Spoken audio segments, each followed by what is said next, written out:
Louvado seja o nome do Senhor. Amém? Ontem, semana passada, a gente não veio, a gente estava lá em Randa, né? E dá saudade, né? São 15 dias sem se ver, né? Parece que faz um mês, parece ser, eu falo, uau, né? Quem me conhece sabe, a primeira coisa que eu faço quando eu chego em casa, eu falo, e aí, quem estava no culto, pastor? Fulano estava, e aí, fulano estava, e ciclano. Por quê? Porque tem o amor, tem o cuidado, né? Às vezes a gente não está presente fisicamente, mas o amor, o coração, a presença, né, do nosso Deus, o Espírito Santo que habita em mim, habita em você, faz com que sejamos um, mesmo separados, mesmo distantes, né? E eu queria estar lendo um trecho que está lá em Hebreus, carta aos Hebreus, capítulo 1, verso 1, 2 e o 3.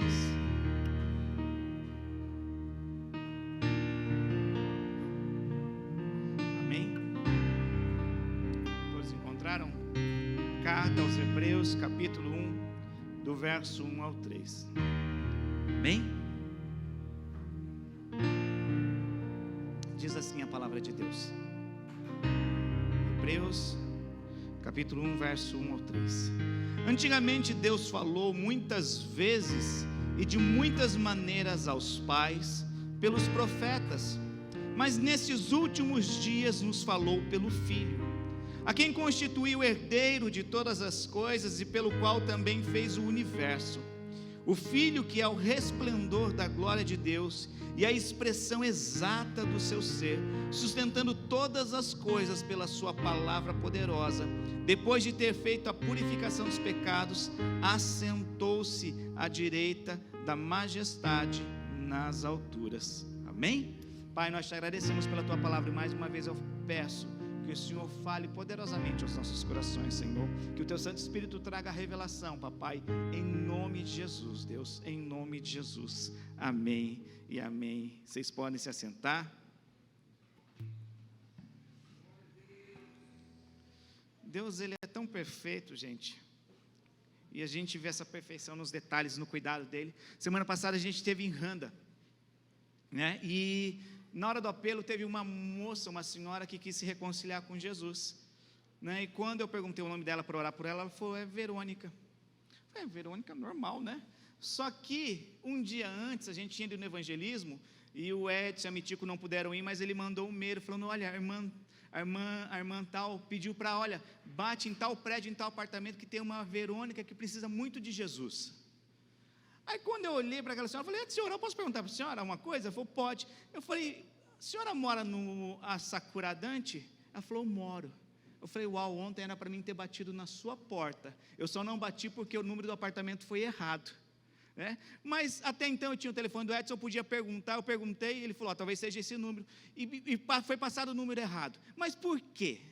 Assim que eu terminei de fazer aquela oração com aquela mulher para se reconciliar, Deus falou, Ele já sabia que ela ia estar lá. Amém? Ela foi foi junto com a mãe do Daniel, né? Elas se conhecem, mas Deus queria que nós batêssemos na porta de uma boliviana, para que nós pudéssemos fazer uma oração. Deus não errou quando permitiu que nós não conseguíssemos falar com a Verônica, porque a Verônica Ele já sabia que ia estar no domingo, mas Deus permitiu que nós não desistíssemos e fôssemos lá e batêssemos numa porta, para que nós pudéssemos fazer uma oração por uma senhora que precisasse. Você consegue ver o amor assim, e o cuidado de Deus? Eu falo, uau, Deus Ele é perfeito. A Verônica não precisava que a gente tivesse batido na porta dela, porque ela já ia. Eu não sabia. Os irmãos que estavam ali com a gente não sabíamos, mas Deus na sua infinita soberania Ele sabe de todas. Então Deus Ele nunca erra, Deus Ele chega como a gente canta no momento exato, Ele nunca falha, Ele sempre nos surpreende quando nós seguimos e prosseguimos em caminhar, em conhecê-lo, em confiar nele. Por isso nunca desista, nunca pare, nunca desista, né? Dizem, né? Se você não puder correr, então você caminhe. Se não puder caminhar, rasteje. Mas não pare, porque a fidelidade de Deus, ela é verdadeira. A bondade de Deus, ela é real. Que a cada dia nós possamos desfrutar desse amor e desse cuidado. Amém? Aqui a gente vê, né, o autor desconhecido de Hebreus, até hoje ninguém conhece, muitos, né, dão crédito a Paulo. por causa do conhecimento, por causa da revelação nas cartas de Hebreu. Não foi um cristão comum, não foi um seguidor de Jesus comum, não foi um discípulo de Jesus, por causa do conteúdo da carta, por causa das revelações da carta. Então muitos dão crédito a Paulo. Mas se foi Paulo, não foi, se foi ou não foi, independentemente, está na Bíblia, a palavra de Deus, e serve para nos edificar, serve para nos acrescentar. E aqui o escritor fala que Deus falou muitas vezes através de profetas, né? Antigamente, no Antigo Testamento, eles não tinham todo mundo uma Bíblia como nós carregamos hoje. Alguns tinham pergaminhos, as pessoas de um poder aquisitivo mais alto tinham alguns, né? Uma grande minoria. Então não era todo mundo que tinha um acesso à palavra de Deus. Então Deus se revelava como se revelou a Moisés, através de uma sarça ardente, né? Deus se revelou a Abraão através de uma voz falando: vem, sai do meio da tua parentela e segue-me. Para onde? Aonde eu vou te mostrar ainda. Então Deus se revelava de várias maneiras. E hoje a gente tem uma tranquilidade tão grande, uma facilidade tão grande, que nós temos a palavra escrita, a palavra digital. Você carrega onde você quer, né? Na minha época não existia bíblias tão finas. Quando eu me converti, eram bíblias grandes de estudo, né? A primeira bíblia que eu comprei é a bíblia de estudo pentecostal, ela era grossa, né? Hoje em dia a gente carrega onde a gente quer, você pode ler aonde você quer, nós temos um acesso tão grande. Há 25 anos atrás, muito tempo, mas há 25 anos atrás, nós não tínhamos o Google Mapa. Gente, você queria ir para Nagoya, você queria viajar, era aquele atlas desse tamanho assim, aquele mapa que, se você não tivesse um copiloto muito bom, você estressava, brigava. Ah, mas você falou para virar aqui. Ah, mas não era aqui. Cadê? Gente, não era tão fácil. Imagina você ir para Tóquio naquela época, sem ter um navegadorzinho fácil. Não era todo mundo que conseguia mexer no nave. Nave não era tão comum, né? E era tudo em Nihongo. Hoje em dia você tem em inglês. Mas era tão complicado, e hoje em dia fica mais fácil. Só que eu vejo que quanto mais fácil fica, mais de canto fica deixado. A primeira vez que eu fui para Nagoya, eu era jovem, tirei carta, né? Eu falei: uau, eu sou independente, eu vou para Nagoya. Eu me senti independente a primeira vez no Japão, quando eu fui no feriado, primeiro feriado, peguei a minha bicicletinha e eu aprendi a falar: kure stotsu. Falei: uau! Eu fui no McDonald's, lá de Nishio, no Chao. Cheguei todo assim, falei: uau! Fui sozinho, de bicicletinha, todo orgulhoso. Assim, kure stotsu. Aí ela falou uma palavra. Ela tinha falado que não tinha, ia demorar 5 minutos. Só que eu não entendi, eu só entendia o hi que ela deveria responder e pronto. Aí complicou. E foi ela falando, eu cheguei ao ponto de falar: Kanearu. Tirei a carteira. Gente, cada mico. Tirei a carteira, Kanearu, tchau. Aí ela chamou o gerente. Aí o gerente foi escrever em inglês: wait moment please, 5 minutes. Aí eu falei: era tão simples, por que ela não falou? E a gente fica travado quando a gente é pego no desconhecido. Por quê? Porque a gente acha que ela está achando que não tem dinheiro, ela está achando que eu não tenho isso. Por isso é bom nós sermos conhecedores, mas conhecedores daquilo que traz vida para a gente, que é a palavra de Deus. Aí voltando, a primeira vez que eu fui para Nagoya, eu falei: mesmo independência, já coloquei, sei trocar pneu, sei ligar o carro, sei colocar gasolina, sei falar, sei onde que é o posto, sei tudo. Vamos para Nagoya. Peguei a 23, morava em Nishio, no Rio, da fábrica, e estou pegando a 23, e eu estou esperando uma placa, assim, vire Nagoya. Não existe essa placa, porque você saiu de Cari um pouco mais para frente e já é praticamente quase Nagoya. E eu fui, a hora que eu fui perceber que eu estava longe, foi quando eu vi uma roda gigante do meu lado esquerdo, que era o Nagashima. Falei: uau, deu ruim, eu acho que Nagoya ficou um pouco para trás. E isso numa época onde nós não tínhamos um iPhone, onde não tinha alguém para falar para você: olha, vire à esquerda, em 500 metros, vire à direita, nanana. Entende? Entende como isso aqui facilitou a nossa vida? Ficou muito mais fácil. E às vezes a gente deixa de dar valor às coisas. Outro dia eu estava conversando com a pastora. Imagina hoje em dia você receber uma visita nas épocas antigas.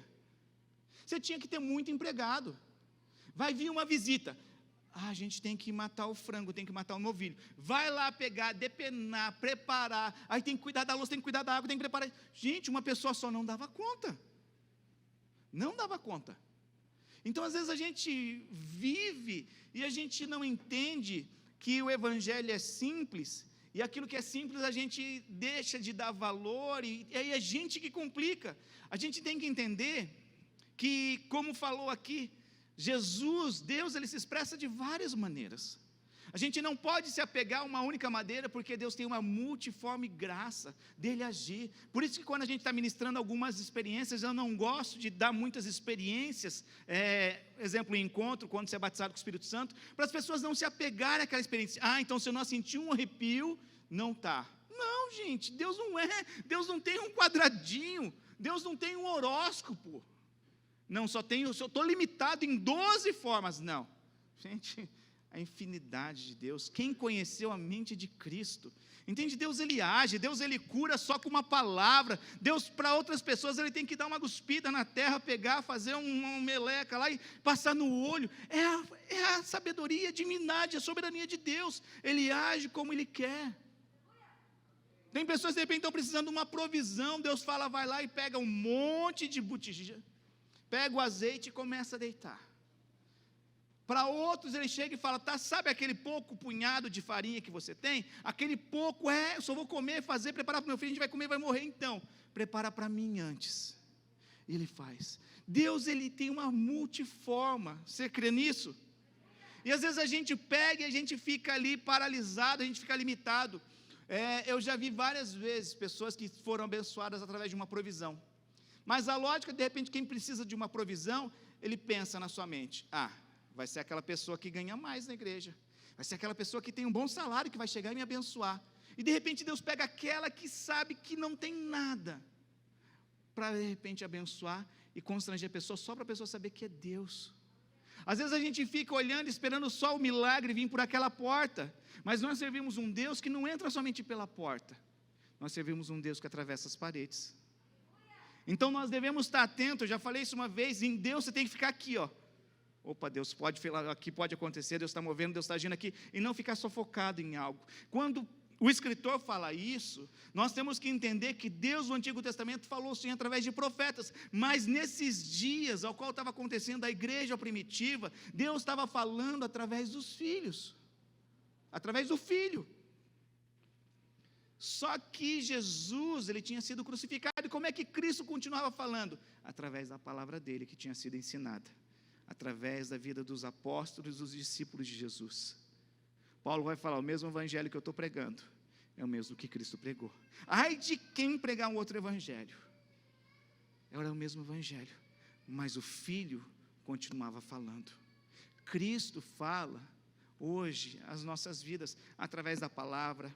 Deus continua falando através de um louvor, né? Não é assim quando alguém conta um testemunho, não é assim quando você escuta um louvor e seu coração se quebranta, é Deus falando aos nossos corações, porque Deus continua falando, mas principalmente Ele fala através dos filhos, através do Filho, aos filhos, amém? Então o que a gente entende? A gente vai ver a grande comissão, né? Dizem que as últimas coisas que nós falamos são as mais importantes, né? Quando sua mãe está ali, filho, faz isso, tá. Quando você vai viajar, olha, mas não esquece disso, isso. Foi isso que aconteceu essa semana. Eu vim orar pelo casal, eles vieram aqui na igreja guardar um negócio, e eu estava orando pelo Adilson e pela Jennifer. Aí eu vim, orei aqui, aí chegou ali na porta. Eu falei, mas é isso, vocês são assim, vocês têm que fazer isso, amém? Amém. E a gente se despediu e foram. São as últimas palavras que de repente a gente tem que atentar. Então Jesus, nas suas últimas palavras, antes de ser assunto aos céus, Ele disse algo que é conhecido como a grande comissão. Jesus, versículo 18 ao 20 do capítulo 28 de Mateus, diz assim, Jesus aproximando-se, falou-lhes dizendo, toda autoridade me foi dada no céu e na terra, ide portanto, fazei discípulos de todas as nações, batizando-os em nome do Pai, do Filho e do Espírito Santo, e ensinando a guardar todas as coisas que vos tenho ordenado, e eis que estarei convosco até os dias da consumação do século. Ensinando o quê? Aguardar o quê? Alguns falam que Jesus veio ensinar os judeus, se fosse só para os judeus, a gente não se encaixaria nisso. Jesus veio implantar o reino de Deus. Tudo que Jesus estava ensinando não era novo, não era novidade, mas a aplicação, o modo era mais simples e mais fácil de se entender e de se aplicar. O que aconteceu? Na época de Jesus existia um grupo formado por judeus, que eram os fariseus. Você não vai ver os fariseus no Antigo Testamento. Os fariseus aparecem no Novo Testamento por quê? Porque eles eram uma parte da sociedade judaica que, além de cumprir os preceitos de Moisés, dado por Deus, eles cumpriam o que eles mesmos tinham instituído. Imagina então, os caras não obedeciam somente os 603 mandamentos ali nas leis de Moisés, eles obedeciam a mais. E o que fazia isso? Se tornavam eles muitas das vezes arrogantes. Não todos, mas eles se achavam melhores que todos. A gente vai ver situações e fala, você é um judeu, você é um pecador. E eles se achavam mais que muitas pessoas, só que todo o conhecimento que eles tinham, muitas vezes não era aplicado para aquilo que ia exercer e exigir uma morte do eu deles. Jesus chega e fala, ok, vocês fazem tudo isso, mas vocês deixam de fazer isso. Vocês estão sendo hipócritas. E o que acontece? Jesus começa a destrinchar os ensinamentos, e o maior ensinamento que Jesus deu e compartilhou com seus seguidores, foi conhecido no Sermão do Monte, né? Ele passa 3 capítulos ali, ensinando princípios a judeus, a não judeus, a todos que estavam ali se dispondo de ouvir e ensinar. Só que nós vemos em Jesus não só um ensinamento, você vai ver pessoas citando, mas ele fala como tem autoridade, ele não fala como os escribas, ele não fala como os fariseus. Por quê? Porque ele fazia e colocava em ação, ele ensinava e praticava. Muitas vezes a gente vai ver isso não acontecer na vida dos judeus. Então Jesus, ele começa a ensinar. Paulo, ele vai falar na carta aos Romanos, pois tudo quanto ora foi escrito, para o nosso ensino foi escrito, a fim de que pela paciência e consolação das Escrituras tenhamos esperança. Ora, o Deus da paciência e da consolação vos conceda o mesmo sentir de uns para com os outros, segundo Cristo Jesus. Então, tudo que na Bíblia foi escrito outrora, foi para o nosso ensino. Você vai ver Jesus, ele não vem quebrando a lei, ele fala, você acha que eu vim fazer a lei? Não, pelo contrário, eu vim para cumprir a lei, né? Então, Jesus, ele não veio quebrar. Às vezes, as pessoas pegam e se apegam na graça, e falam, não, agora não existe mais a lei, é passado. Ele fala, se vocês não fizerem isso em excelência, para que vocês sejam perfeitos, como perfeito é o nosso Pai Celestial. E quer dizer, ele veio trazer um ensinamento simples, mas a eficiência, a excelência tinha que sobressair, não de uma forma religiosa, mas embasada no amor. E é isso que fez toda a diferença. Então a gente vai ver no capítulo 5, né, no verso 1, vendo Jesus as multidões, subiu ao monte como se assentasse, e aproximaram dele seus discípulos. Capítulo 8, ora, descendo ele do monte, grandes multidões o seguiram. Então a gente vê ele ensinando o capítulo 5 todo, o capítulo 6 e o capítulo 7. O quê? Princípios. Para quê? Para aplicar na igreja? Não, para aplicar na nossa vida. Ele estava ensinando não somente aos judeus, mas ele estava ensinando aqueles que iam compor a partir de Atos a igreja.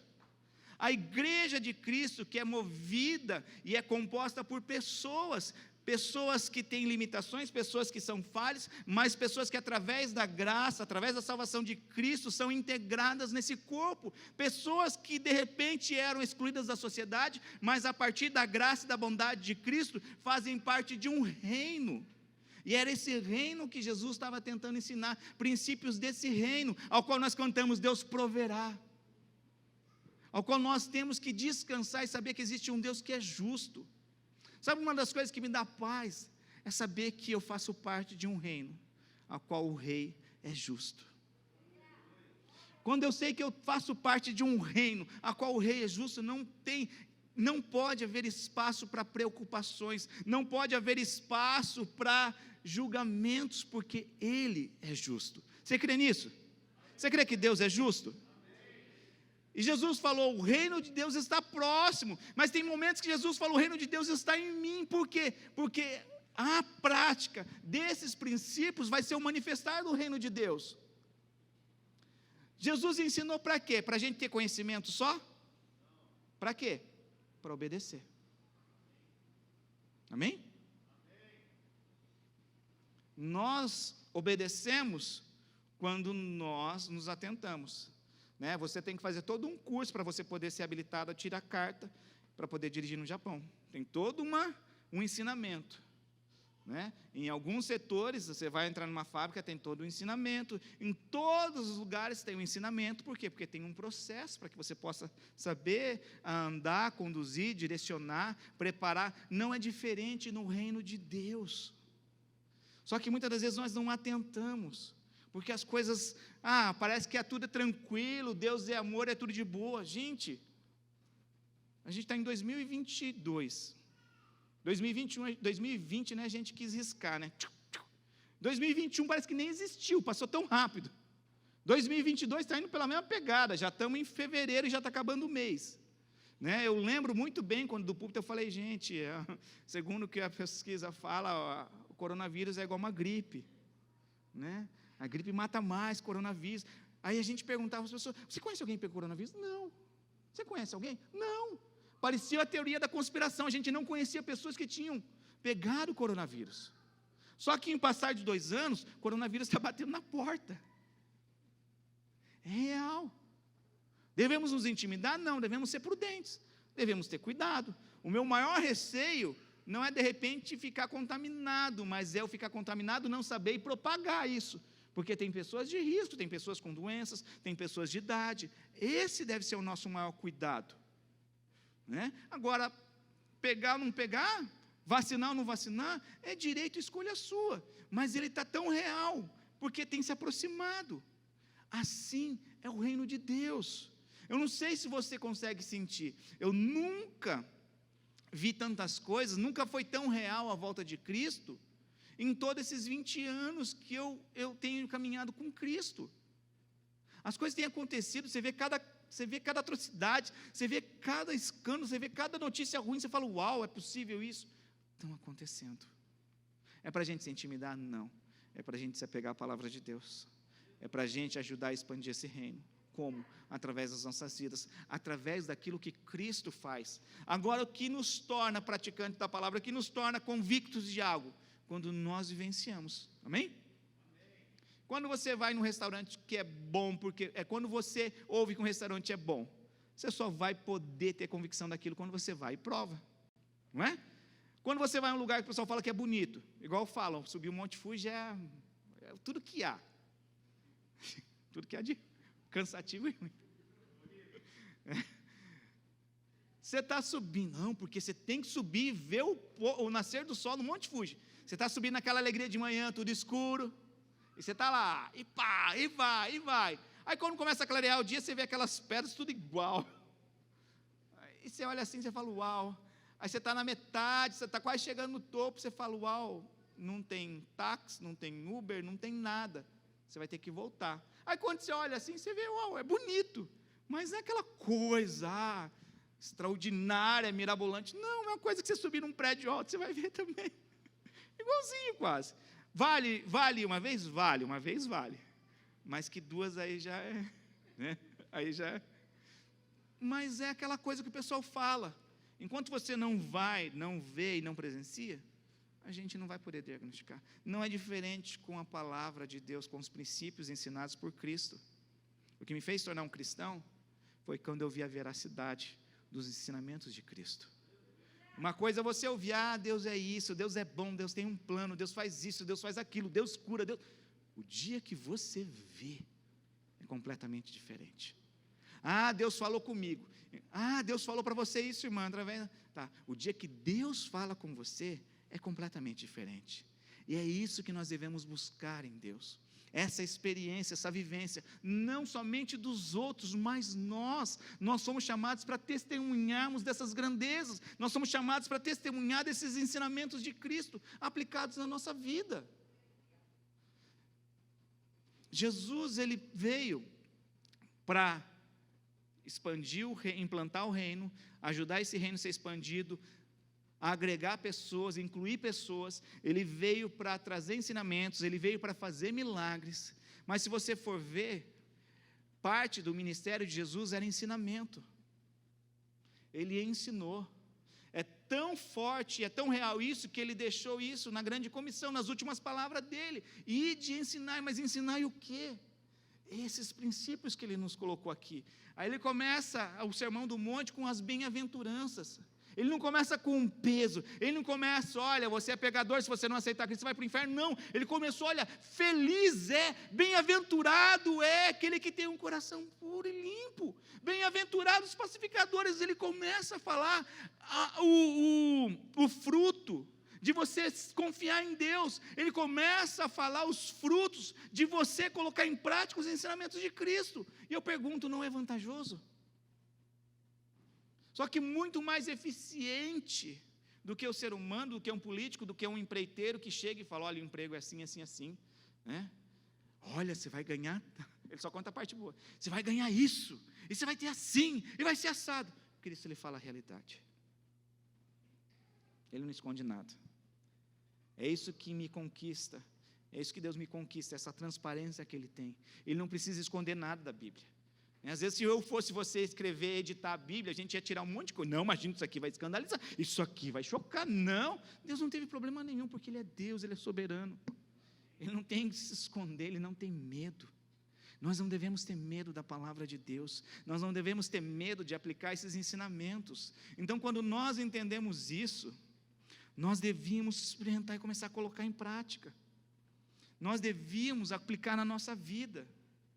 Ele não veio falar para um grupo de líderes, ele veio falar para seguidores, ele veio falar para aquilo que ia constituir a igreja que nós conhecemos hoje. A igreja é composta de pessoas, eu e você somos a igreja, e quando nós aplicamos isso, nós carregamos o reino de Deus. Se ele vem ensinar e ele espera que nós obedecemos, sabe o que Jesus fala no meio desse sermão? Por que me chamais Senhor, Senhor, se não faz o que eu ensinei? A nossa obediência é o fruto do senhorio de Cristo na nossa vida. Sabe quando Jesus está sendo Senhor na nossa vida? Quando nós colocamos em prática. Sabe o que vai testificar a nossa salvação? Quando nós temos paz e nós não temos medo das adversidades, porque nós sabemos que nós estamos com Cristo e Cristo está em nós. Quando nós praticamos, então Deus, ele vai ensinar, ele ensina vários princípios, a gente não vai ler todos, a gente não vai transcorrer todos, mas os principais. Jesus, ele falou que nós somos o sal e a luz. Quando ele fala que não se coloca uma lâmpada, uma vela, debaixo da cama, é porque naquela época não era todo mundo que tinha uma casa, e a maioria das acomodações era um cômodo só. Eu não sei se você já viu alguns filmes, está todo mundo lá sentado, comendo, e daqui a pouco você vê ali mesmo já deita, ali mesmo já dorme, não tinha divisórias. Então o que acontecia? Um candeeiro iluminava toda a casa, era para alcançar tudo, não era por partes. Hoje em dia você vai, tem luz aqui, né? Por exemplo, a igreja ela é dividida por partes, você liga, são 5 divisões para ligar a lâmpada. Naquela época, uma lâmpada, quando acendia, clareava toda a casa. O sal é conhecido para dar sabor, para temperar e para conservar os alimentos. Quando ele fala, olha, quando ele perde sabor, não está conservando, para que serve? A nossa vida tem que valer a pena, pelo aquilo que Cristo morreu. Então ele começa a falar acerca da perfeição na lei de Deus. Ele fala, vocês acham que eu vim abolir a lei de maneira nenhuma? Eu vim praticar, eu vim colocar. Tanto que ele fala, olha, se você quer ser perfeito, ele fala assim, e se saudarem somente seus irmãos, que é o que estão fazendo demais, gentios também o fazem, portanto sejam perfeitos, como perfeito é o Pai de vocês que está nos céus. Ele está falando, olha, nós temos que exceder, por quê? Porque hoje nós temos um manual. O que revolucionou, o que foi um fator que ajudou a propagar a palavra de Deus, através do protestantismo, através de Martinho Lutero, foi o acesso à leitura da Bíblia.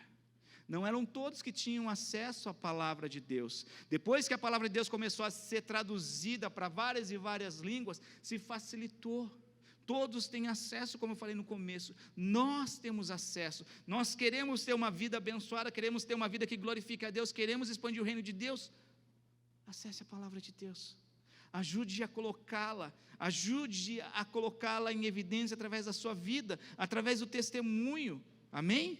Então Jesus, ele não veio abolir, mas ele veio ensinar, ele não veio trazer somente o ensinamento religioso, mas ele veio trazer na praticidade, como aplicar os ensinamentos de Cristo na nossa vida. Por isso que você vai ver muitos momentos Jesus pegando e contando parábolas, citando situações do dia e aplicando os ensinamentos dele.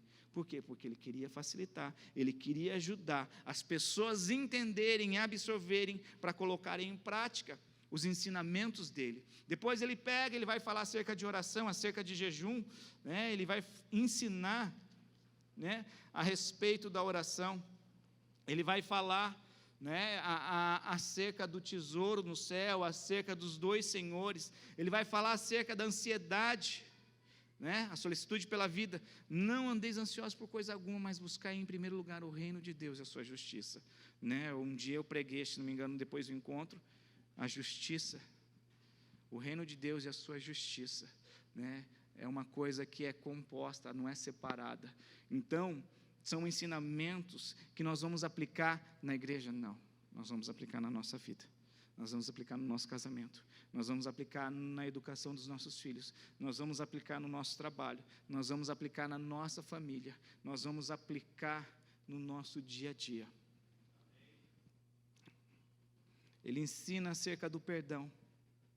O perdão é tão simples, né? Amém? Uma palavra tão simples, tão bonita de falar, né?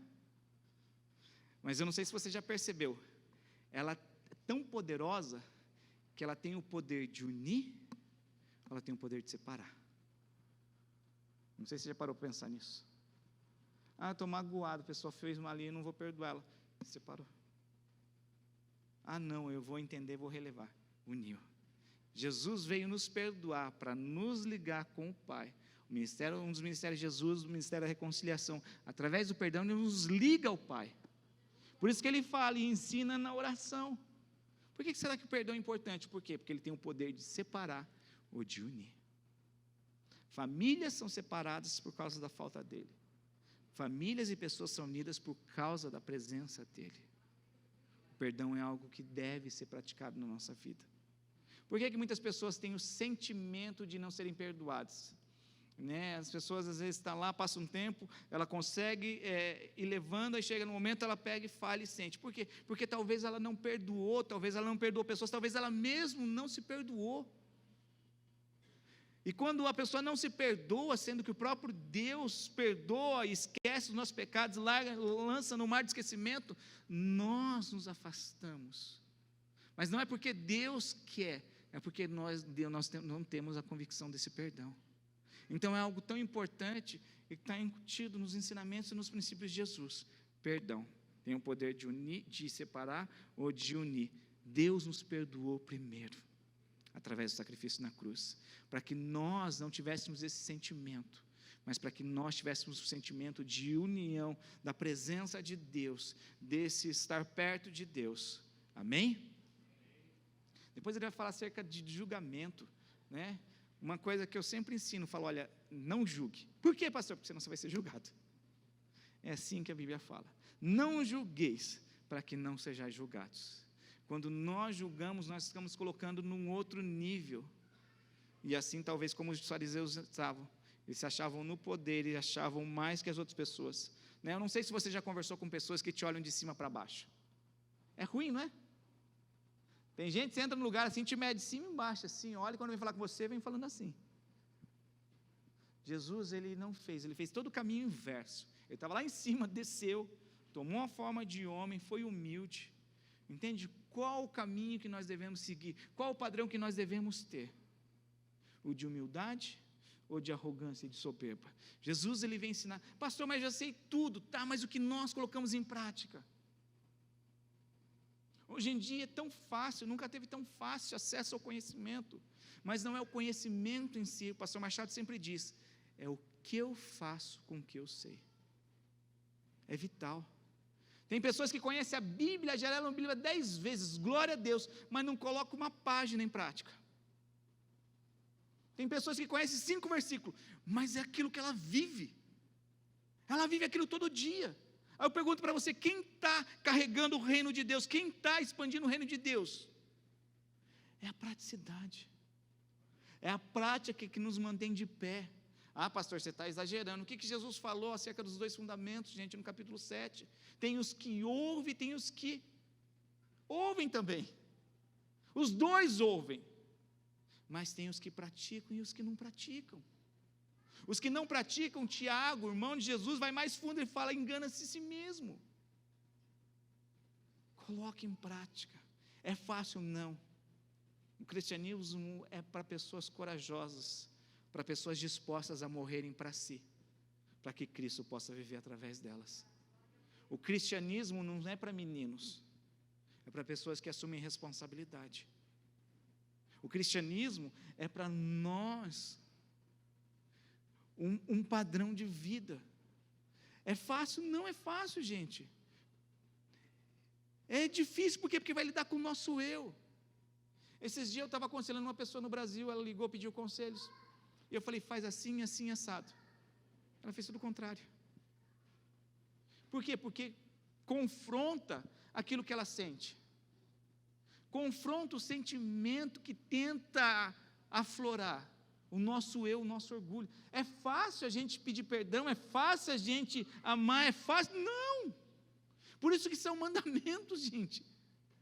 Ele força, são ordenanças, são direções que Ele deixou para que nós tenhamos uma vida plena, com paz, amor, alegria. Quando nós colocamos em prática, isso nos fortalece. É igual em academia, é fácil? Não. Depois você começa lá, trocar a lâmpada lá, fazer o... Espera aí, não dá. É o batimento cardíaco, tá? Você começa, é igual guardar dinheiro. Você não consegue juntar, mas depois que começa a aparecer lá, ficar lá um montante, você fala, uau, sobrou esse mês. Aí se te motiva mês que vem, não, eu vou gambatear, eu vou guardar. É a mesma coisa, só que algo que vai beneficiar a sua vida, vai beneficiar a sua família, vai beneficiar as pessoas que estão ao nosso redor. E isso é ser um verdadeiro discípulo. Sabe o que é ser um cristão? É ser um pequeno Cristo, que carrega a imagem de Cristo, que carrega os ensinamentos de Cristo. Por isso eu e você somos considerados como embaixadores. Por quê? Porque eu e você somos a maior representação de Cristo nessa terra. O embaixador é a maior autoridade brasileira nesse país. Tem uma vida de príncipe, né? Eu já ouvi falar, não vivenciei, mas segundo algumas pessoas que vivenciaram, diz que é verdade. Se ele quiser, ele come igual as mesmas comidas do Brasil. Eu estou com vontade de comer isso aqui, aquilo ali. Ele tem.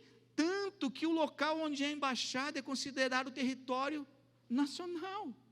Não faz parte, você já viu em filme, pessoas estão fugindo, ela vai e corre para a embaixada, a polícia do país não pode entrar lá e pegar. Por quê? Porque ela está num território. Agora imagina eu e você aplicando, uau, eu faço parte de um reino celestial, onde existe um rei que é justo, onde esse rei é meu pai, onde tem um advogado que é o meu irmão, e aonde só tem boas novas.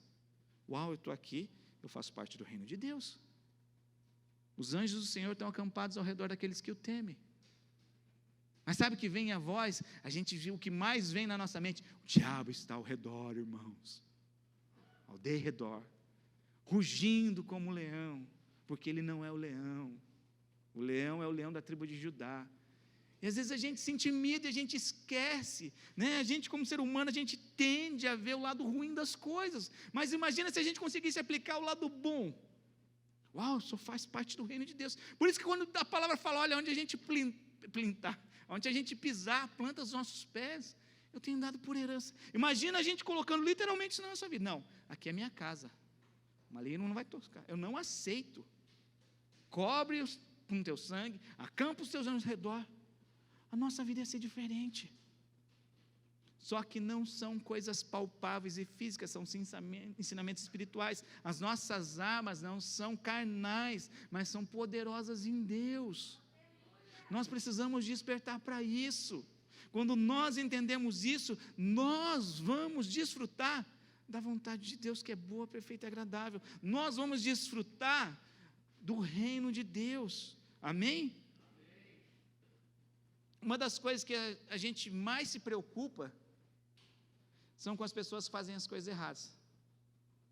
Em vez de a gente preocupar com o nosso erro, né? É engraçado, toda vez que alguém vem falar, a maioria das vezes, pastor, geralmente não é para falar dela, é raro, acontece, pastor, eu estou com um problema, sou um pecador, eu sou um mentiroso, sou terrível, pastor, eu estou ali, estou maltratando a minha esposa, eu não estou sendo carinhoso com meu marido, não, geralmente, pastor, você viu fulano?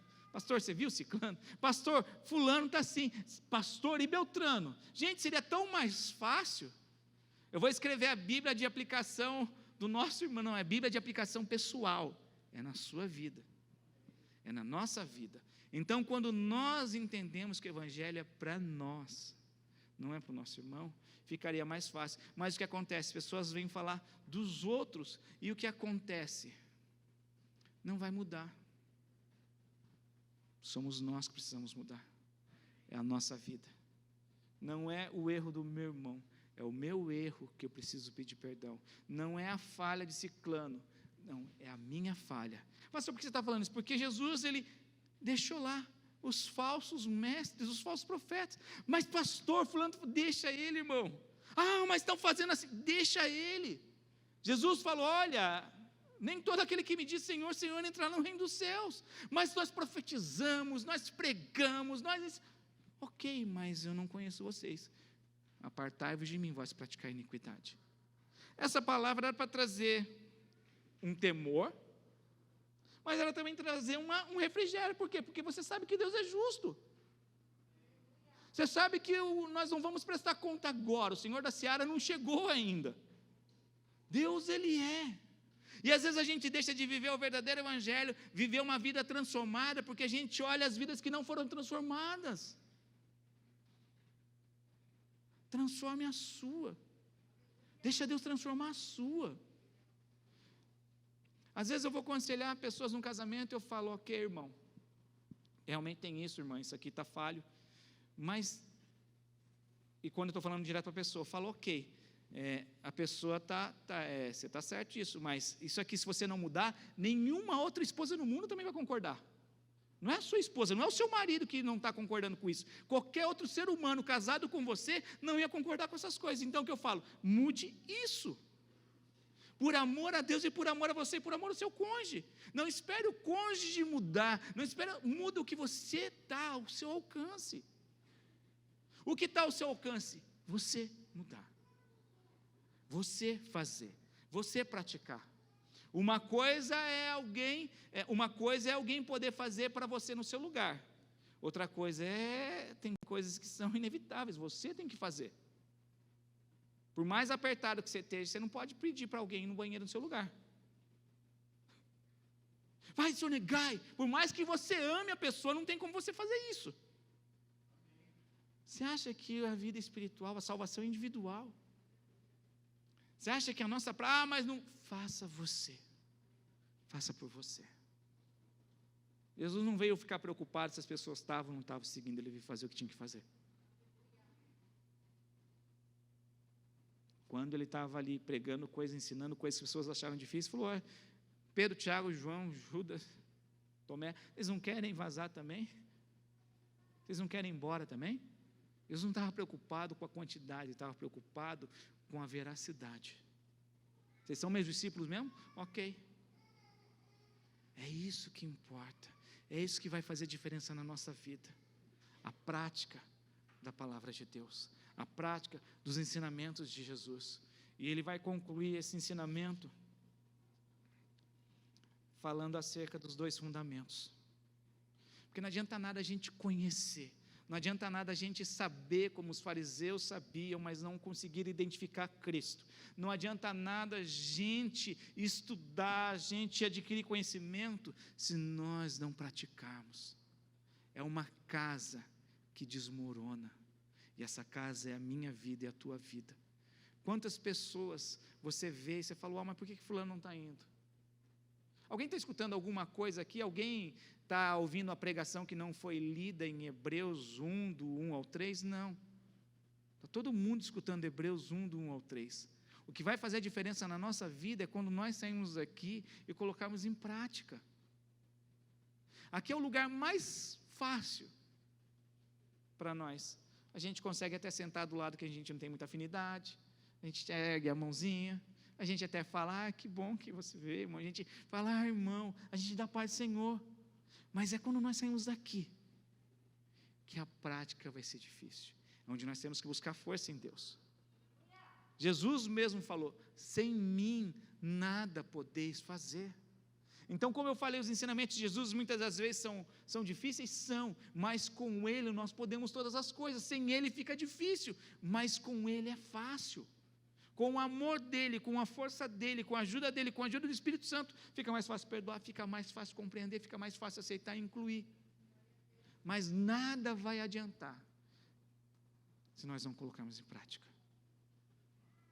Às vezes é triste você ver pessoas em várias áreas que estão ruindo porque não estão colocando em prática. Vida financeira, vida sentimental, amorosa, familiar, relacionamento, emprego, tudo. Se nós não colocarmos em prática, rui.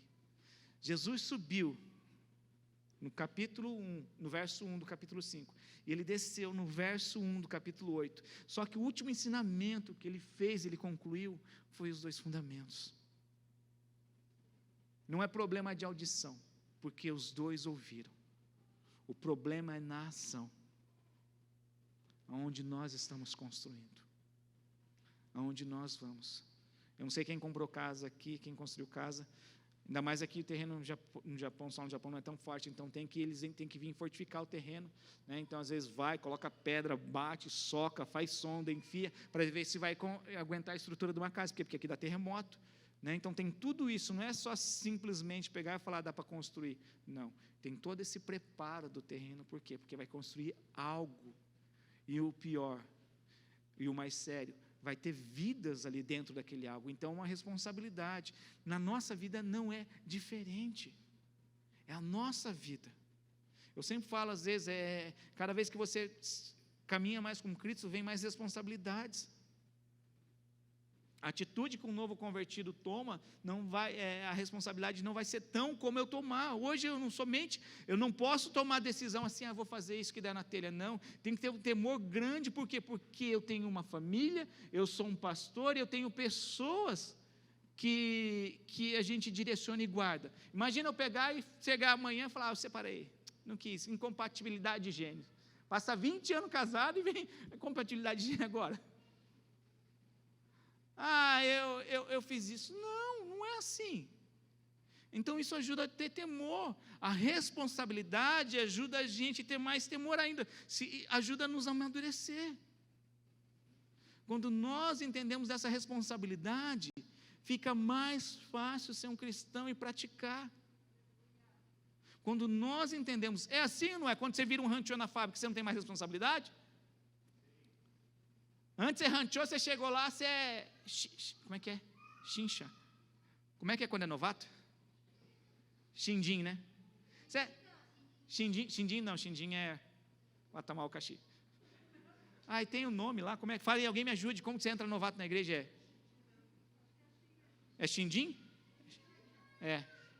Aí você não coloca o boné de qualquer jeito, né? Estava conversando com o pessoal ali fora agora. Porque eu tive que falar para o brasileiro, tive que falar filipino, colocar o boné. Aí você vai, gente, você virou ranchô? Você chega no horário do chorê, né? Quando você não é ranchô, vai lá falar em Nihongo, não vai entender, você é o último a chegar. Mas aí você está virando Chaim, você virou ranchô, é ou não é? Porque muitas pessoas se acham que hoje não quer ter responsabilidade. Só que tendo responsabilidade ou não, nós vamos prestar conta, gente. É um reino, é a sua vida. Eu vou prestar conta da minha vida, daquilo que Deus confiou. Por isso vale a pena sermos responsáveis em Deus. Quando nós amadurecemos, nós nos tornamos mais responsáveis.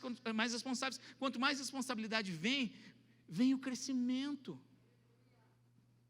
É a mesma coisa adolescente, né? Vai dar responsável. Eu sou criança ainda, esse é teen. Lava a louça. Eu tenho tarefa. Porque eu quero sair, meus amigos, todo mundo vão, já sou autonômico, já sou todo... Entende? E a gente fica com esse conflito dentro da igreja, às vezes. Não, mas eu sou... Gente, eu passei uns 10, não, uns 5 anos sendo novo convertido. Não, mas eu sou novo convertido ainda. Eu sou novo convertido. Até quando a gente vai ficar com essa conversa? Até quando? Nós somos cristãos. Nós somos irmãos em Cristo. Não tem maior ou menor, tem responsabilidade diferente. O que Deus espera de nós? Nós somos a maior representação de Deus nessa terra. Quando eu obedeço, eu transmito o reino que eu faço parte. Porque se as pessoas estão de olho na gente, porque chama atenção, porque tem uma luz. Você esquecendo de ligar ou não, ligando ou não, pagando a conta não, você é luz. Porque lá o crente, por quê? Porque você é luz. Chamamos a atenção, tendo formas corretas ou não, nós somos luz, mas podemos ser uma luz que glorifique a Cristo ou não. Essa é a diferença. Eu acho muito engraçado quando encontro pessoas, ai pastor, eu estava tentando esconder do pastor. Eu falo, gente, Deus que tem os olhos que percorrem toda a terra. Eu não fico preocupado em esconder algo de alguém se tem um Deus. Eu estou lá em casa, eu sei que tem um Deus me olhando. Aonde eu estou, eu sei que tem um Deus me olhando. E não me vigiando, mas cuidando. E protegendo. Quando eu entendo isso, eu vou me portar. Porque eu sou a representação máxima de Deus nessa terra. Eu sou a parte do corpo de Cristo. Eu carrego o reino de Deus dentro de mim. Eu ajudo ele a se tornar conhecido quando eu manifesto ele, quando eu dou testemunho, através das minhas atitudes. Um teólogo, ele conhece. Se ele pratica, eu não sei. Depende de cada um, mas ele tem conhecimento. Ele estudou Deus. Ele conhece Deus. Mas a diferença é, ele está colocando em prática o amor desse Deus, o perdão desse Deus, os sonhos e os planos desse Deus. É isso que faz toda a diferença. Nós somos chamados para ser igreja. Quando Deus passou todos esses ensinamentos, era o reino de Deus que Ele estava querendo implantar e expandir através das nossas vidas, e era a igreja que estava sendo instalada. A igreja de Cristo, a nova aliança que Ele estava fazendo com uma noiva. Quando nós, quem é solteiro, quem vai se casar, adianta só o seu cônjuge ser só bonito? A qualidade máxima de um homem que tem que ter, ele pode ser o Miss Universo, mas se ele não trabalha, gente, o Mister Universo, se ele não trabalha, chuta que é laço, não é laço não, é engano, é conta, é dívida. Ele tem que ser trabalhador esforçado. É bonito, já agariou, mas não pode inverter as ordens. Você casa com uma esposa, adianta ela ser bonita? Somente. Se ela não gosta de cozinhar, não gosta de arrumar casa, não gosta de fazer. É um seto. Amém? E isso tudo a gente tem que conhecer no namoro. Eu sempre falo, depois que casa, piora. Depois que casa não mudou, não muda mais, gente. Já está dentro, já tem uma aliança, já tem um contrato ali de casamento. Já era. Nós somos a noiva. Você acha que é só bonitinho vir na igreja? Não. Deus quer uma noiva santa, irrepreensível, imaculada, bonita. Né? Esse ano vai ter um monte de casório aí. Todo mundo se embeleza, todo mundo vai, se prepara. Nós somos a noiva dele. Nós vamos um dia se encontrar. Não sei que música que vai tocar, se vai ter música, né? Mas pensou, todo mundo para ver a noiva entrar. É ou não é? Né? O momento, uau! Todo mundo, eu e você somos a noiva, que foi pago um alto dote. O máximo, o mínimo que nós podemos fazer é nos portarmos como essa noiva, que vai atrair mais pessoas para fazerem parte. Imagina que loucura, é uma noiva que não é uma pessoa só, mas é uma noiva, que é um corpo, que todo mundo faz parte. Essa beleza de Cristo e do corpo dele. O Evangelho não é uma seita onde vem e se reúne os principais. Isso aí quem fazia é onde se reúne os melhores. Né? Não é o time de futebol que escolhe os melhores, não. Jesus chamou os que não são, para confundir, porque Ele crê na nossa vida. Ele crê no potencial que é em mim e em você. Chamou as coisas loucas, justamente para desbaratinar, para deixar confuso quem se achava. Foi o que Ele fez. E Paulo deixa bem claro isso em Coríntios. Imagina para um fariseu que, gente, fazia tudo lá santo, lavava a mão não sei quantas vezes, fazia não sei quantas orações por dia. Aí vem os gentios e são salvos. Vêm os gentios e são batizados com o Espírito Santo. Isso é para pirar qualquer um, por causa da graça e da bondade desse Deus. Porque Deus não estava olhando o que as pessoas iam fazer, o que as pessoas estavam fazendo. Deus estava olhando o que as pessoas iam crer. Por isso, a nossa fé tem que ser manifesta em obras. Não adianta nada a pessoa falar que é um macumbeiro se não gosta de fazer um sacrifício lá, falar que é um satanista, mas não gosta de fazer as coisas.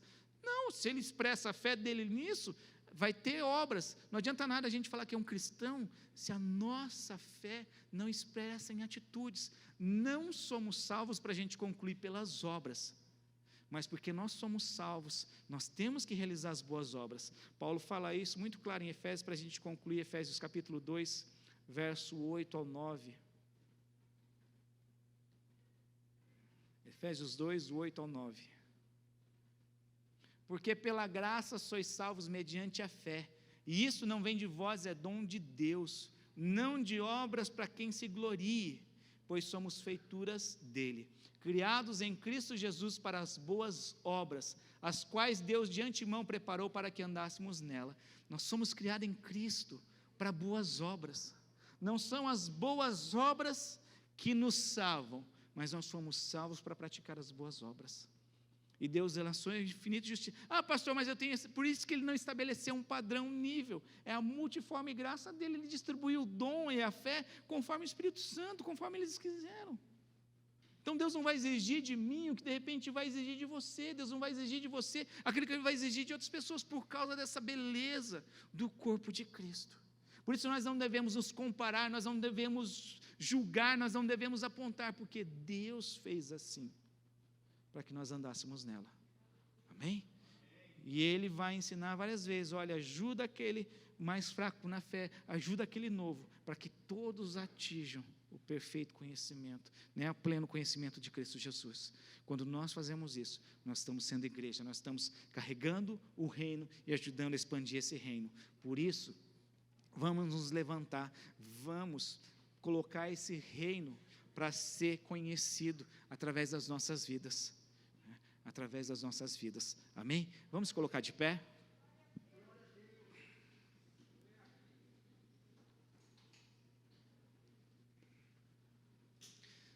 Vamos orar ao Senhor?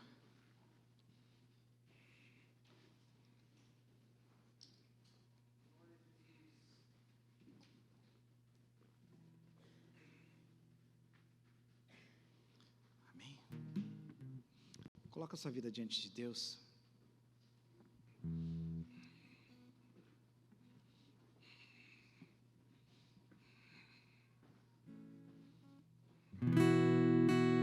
Uma das coisas mais difíceis, talvez, é sermos desacreditados como pessoas, como um cônjuge, como um funcionário, como um filho, como um pai. Por isso que quando você vai estudar a Bíblia, você vai ver o chamamento, o chamado dos discípulos, dos apóstolos de Jesus. Você vai ver pessoas que eram talvez excluídas, a sua grande maioria da sociedade, rejeitadas em uma parte da sua vida. A gente vai ver isso em Pedro. Pedro não tinha um mestre para ensinar ele nas doutrinas bíblicas, por isso ele foi seguir a profissão de pescador. Era desonroso? Talvez para ele sim. A gente lendo a Bíblia, talvez a gente não ache. Mateus era talvez pior ainda, porque nenhuma profissão ele conseguiu ter. E o que acontece? Ele vai trabalhar para o governo que estava oprimindo o seu povo. E ele era muito mal visto pelo seu povo. Por isso, quando Jesus olha para ele, Jesus só fala assim: vem e segue. A gente olha e pensa: mas é normal. Por isso que Jesus, a gente não tem noção do que estava sendo a oportunidade dada àquele homem. Jesus veio. Esse é o Evangelho. O Evangelho é a inclusão de Cristo. Nós somos chamados para ser incluídos nesse. Mas eu não sou perfeito. Deus não chamou os perfeitos. Deus chamou os que não são para fazerem parte desse reino e através do conhecimento dessas boas novas se tornarem, serem transformados a cada dia. Essa é a graça de Deus, essa é a beleza desse evangelho, essa é a beleza do amor de Deus. Ele nos amou sendo nós pecadores ainda, Ele nos perdoou sendo nós ainda pecadores, Ele nos amou primeiro. Quando nós celebramos a ceia do Senhor no terceiro domingo, é para relembrar esse sacrifício, relembrar a nova aliança, relembrar que mesmo ali ao ponto de ser traído, ser entregue ali, ser negado, Ele não voltou atrás, Ele não desistiu daquilo que o Pai tinha estabelecido, Ele prosseguiu. Por isso, prossiga em conhecer esse Deus. Talvez você não tenha conhecido a profundidade, como Paulo fala, a largura, a altura. Procure permanecer em conhecer esse amor. Conheça esse amor, se afunde, se lance nesse amor, se lance nesses sonhos. É tão clichê quando alguém fala para você: Deus te ama, Deus tem um sonho para você, mas é a mais pura verdade. Deus nos ama e Deus tem um plano. Quando nós descobrimos isso, quando nós estamos pelo menos abertos a ouvir e a conhecer, você carrega algo. Sabendo ou não, você carrega algo a partir do momento que você abriu sua vida para conhecer esse Deus. Amém? Coloque a sua vida diante de Deus e peça para Deus te ajudar a você expandir esse reino que você carrega dentro de você. Ele já veio, Ele já foi manifesto, Ele é manifesto toda vez que nós aplicamos os princípios desse reino na nossa vida. O nome de Cristo e o nome de Deus se faz conhecido e glorificado através das nossas vidas. Pai, conhecemos tanto de Ti, Senhor, e às vezes deixamos passar, Papai, mas a cada dia nós temos a oportunidade de aplicarmos o Teu reino, através do amor, através do perdão, Senhor, através das boas novas, Senhor, do Evangelho, o Evangelho da paz.